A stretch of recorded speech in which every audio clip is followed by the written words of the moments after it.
마스터, 미국과 중국 등 해외 증시 상황부터 전해주시죠. 네, 9월 연방공개시장위원회 FOMC를 앞두고 시장이 방향을 탐색하고 있습니다. 지난주 금요일 뉴욕 증시는 혼조세로 거래를 마쳤는데요. 다우지수만 소폭 올랐고요. 나스닥과 S&P 500 지수가 하락했습니다. 주간 기준으로도 마찬가지입니다. 다우지수 홀로 0.6% 오른 가운데 나스닥과 S&P 500 지수 2주 연속 하락세를 이어갔습니다.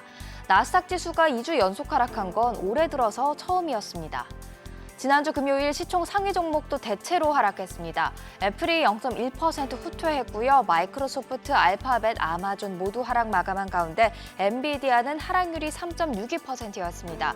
이날 반도체주가 대체로 큰 하락률을 기록했습니다. 버크셔 해서웨이도 0.14% 내렸고요. 메타와 테슬라는 1% 넘는 내림세를 보였습니다. 일라이릴리는 반등에 성공하면서 1.33% 올랐고요. 비자가 약보합권에서 마감했습니다. 이날 시장이 주목했던 건 7월 생산자 물가지수 PPI입니다.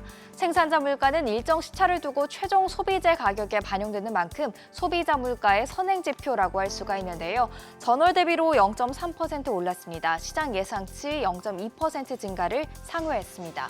전년 동월 대비 상승률도 6월과 비교하면 좀 높아진 모습이었는데요. 그래도 두 달 연속 1% 아래에서 머물고 있습니다. 근원 PPI는 전월 대비 0.2%, 전년 동월 대비로는 2.7% 올랐습니다. 연준의 목표치가 2%라는 점을 고려하면 7월 PPI는 낮은 수준에 머물렀다, 이런 평가가 있는데요. 미시간대가 조사한 결과 기대 인플레이션도 전월보다 하락했습니다.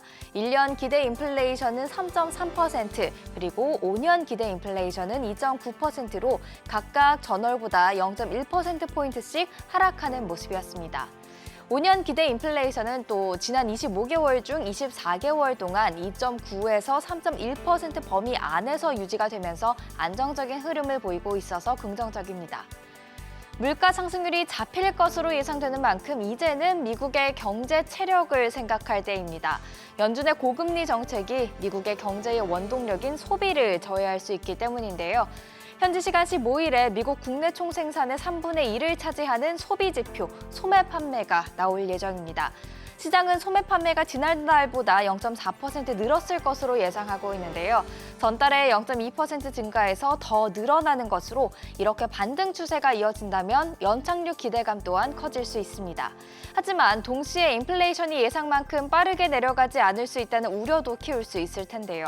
바로 다음 날 나오는 7월 FOMC 의사록을 통해서 연준이 어떤 생각을 가지고 있는지 더 자세하게 알 수 있을 전망입니다. 그리고 홈디포, 타깃, 월마트 등 주요 유통업체, 소매업체들의 실적도 공개가 되는데요. 소매 판매 지표와 함께 미국의 소비를 가늠할 수 있겠습니다. 유럽 주요국 증시는 1% 넘는 하락률을 기록했습니다. 미국의 인플레이션을 우려하는 모습이었습니다. 산의 날로 휴장한 일본 증시를 제외하고 중화권 증시도 하락 마감하는 모습이었고요. 비트코인 현재 오전 7시 기준 계속해서 3,920만 원대에 거래가 되고 있습니다. 국제유가는 오름세를 기록하면서 1년여 만에 7주 연속 상승세를 보였는데요. 국제에너지기구는 세계 1일 원유 수요가 6월에 사상 처음으로 1억 300만 배럴을 기록했고 8월에는 더 늘어날 수 있다면서 이에 따라 유가가 계속해서 오를 수 있다고 경고를 했습니다. 예상보다 높게 나온 PPI의 국채금리도 대체로 오름세를 보였습니다. 10년물이 4.158%를 기록했는데요. 원조 채권왕이죠. 빌 그로스는 10년물 국채가 고평가돼 있다면서 적정 10년물 국채 금리로는 4.5%를 보고 있습니다. 지난주 원달러 환율은 1,320원대에서 마감하면서 2개월여 만에 최고치를 기록했습니다.